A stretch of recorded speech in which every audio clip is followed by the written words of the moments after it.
Okay, guys, so I'm fixing to go into work, but I know some of you guys work with your SP, or you go to the same gym as them, or heck, your SP is your ex-spouse and you have to see them all the time. Well, one of the things is, regardless of the situation, a lot of you guys have to be around your SP, right? So how do you deal with this?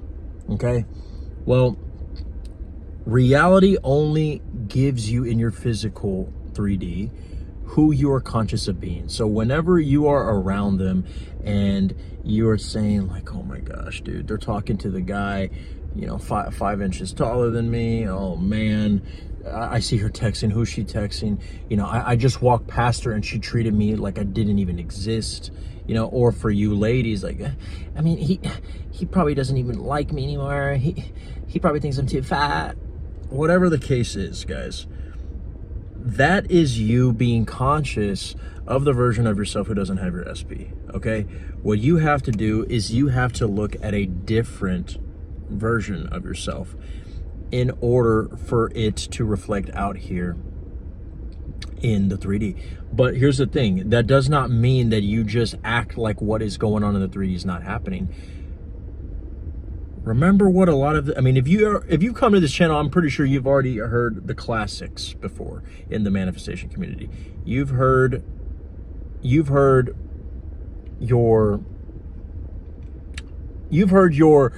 favorite manifestation coaches say that, you know, the Father says that in his house there are many rooms for you. Don't you know it? That scripture, as we all know, the Bible's a metaphysical representation of reality. It's saying that there's different versions of you and your SP that exist, not future. They're not downloading. No, they exist right now. So you have to access the version of your SP who wants you. You have to access the version of yourself internally who has the SP, okay? And the way you do that is by, one, understanding that if not one version of my SP exists, but several, then you just simply classify the one that you were seeing in your 3D currently as the one that you don't want. That's it.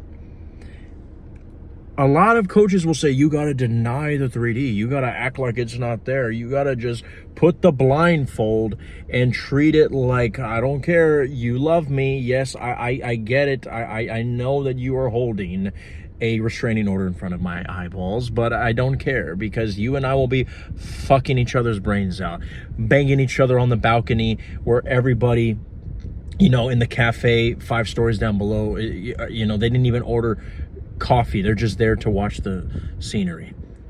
No. And did I mention no? Okay. You should allow this version of them to exist. Allow it. Be like, oh, hey, what's up, fella? Maybe not actually like that, because then they'll really be like, you know, what the fuck? But be polite, be cordial, okay? Treat them like a person that you are not attracted to. Now, here's the thing. I just want to make a side note before I continue. If you are actually in contact with them, right, or you haven't made a move on them, I think I need to make a separate video on that, because some of you guys think like the way manifestation works is if you text them, if you make a move, if you ask for the number, that is manipulating your 3D. No, that's called being a regular fucking human being. Because if you are paying coaches to get you your SP to say yes to you and you haven't even done square one, well then what the fuck? Right? So that's another video. But this is strictly for you guys who are in a situation where maybe you already got rejected, or there's a complicated situation, or it's an ex or something like that, right? Because to be honest, guys, how do you really fucking know how they feel about you if you didn't even fucking go for the number? Like, let's be real here. Now, if you are one of those people who's like, you know, I need to wait for a choosing signal because alpha male strategies told me that only true dominant men are the ones that are chased. They sit on their throne like Odysseus. Yet Odysseus went above and beyond and had to kill Cyclops and gods. And actually he took action. So let's stop acting like men don't take actions. And before you're like, hey, well, what if I'm a, excuse me, let me do the accent. What if I'm a lady he should come to me because I'm his goddess. Same thing happens for you, young lady, okay? Grow some balls and go after what you want, okay? Don't give into this fucking bullshit lie that a lot of you women who wear the nice pearl necklaces that they probably got off of GLD are telling you, like, nah, baby girl, you got to go after, you got to just sit on your throne, and if he doesn't want to be with you, fuck that motherfucker, yo. No. And did I fucking mention no? Okay, this video is not for you. I'm gonna get on y'all's ass in another one, okay? But either ways, treat them cordially. If they talk to you, just be professional, right? Obviously, if they're like, hey, I kind of feel like sucking you right now, and let's go bang in the janitorial closet, then yeah, I mean, I'm not gonna tell you, well, technically Neil Arthos told me I have to be professional, so no, I can't. Oh, fuck, I gotta, what I do? Let them suck you off. But other than that, be cordial, okay? All right, be cordial, play, okay? I'm gonna be late for you guys, assholes, okay? I'm trying to get this fucking video out for y'all. Be polite in the 3D, but internally, I want you to simply ask yourself one question. Would you be giving a fuck about them so much if you were in a relationship with them and you were working with them? Probably not. You'd probably get a little tired with them. I've been in relationships before where I work with my girlfriend, and some of them have gone great. Some of them have been más o menos. Otherwise, for my white folks, you know, nor here nor there. But it's not like you're obsessed with them anymore. They're yours, okay? I don't want this Honda Civic because I already have it. I don't want this fucking job that I'm about to go to because I already have it. I don't need it because it's already mine. It would be a stupid question to ask me, do I want it? So you're not thinking about them all the time. So guess what? You do not have to affirm all the time. You do not have to do imaginal acts every single time you see them ignoring you and being indifferent. You just simply remind yourself that this is one of the many realities that exist, where this one, they are being indifferent with you. They're not choosing you. But there's another one that exists where they are. So all you got to do is access the one where they actually are choosing you internally. Now, if you want to do an imaginal act, if you want to imagine you guys on a date banging each other in the janitorial closet, you can do that, whatever. But I'm just saying, don't go too exhausted with the techniques, because it's going to get to the point where your ego is like, okay, dude, you're trying a little too hard. And then it's going to give you it's going to give you more fucking lack, because when you do techniques from lack, aka when you're forcing it, when you're trying to prove to yourself, nope, they're my SP, they're my SP. You don't have to prove nothing to a different reality. It's not your reality. You just allow it to be there, okay? It's like going to the store. You can't fucking stop a weirdo going into the store. You don't own it, okay? Treat your job like that. Treat your situation where you have to see them when you are sharing custody with the kids, or when you're at the gym, or you see them at the same place with mutual friends, whatever it is. You can't force them to not be there. You can't force this reality to go away, but it will evaporate the more you keep staying internal. Lastly, internal dialogue. Whenever your mind is like, oh my gosh, they're not thinking about me. They're ignoring me. You know, why are they talking to that tall black dude who is way more sexier than me? Allow those thoughts, just like I said, to be a reflection of the other reality, the other parallel universe, parallel from your true identity, which is the one that has their SP. So a lot of people think that when we talk about inner conversations, we just mean like arguments with our boss, and that's 100% true.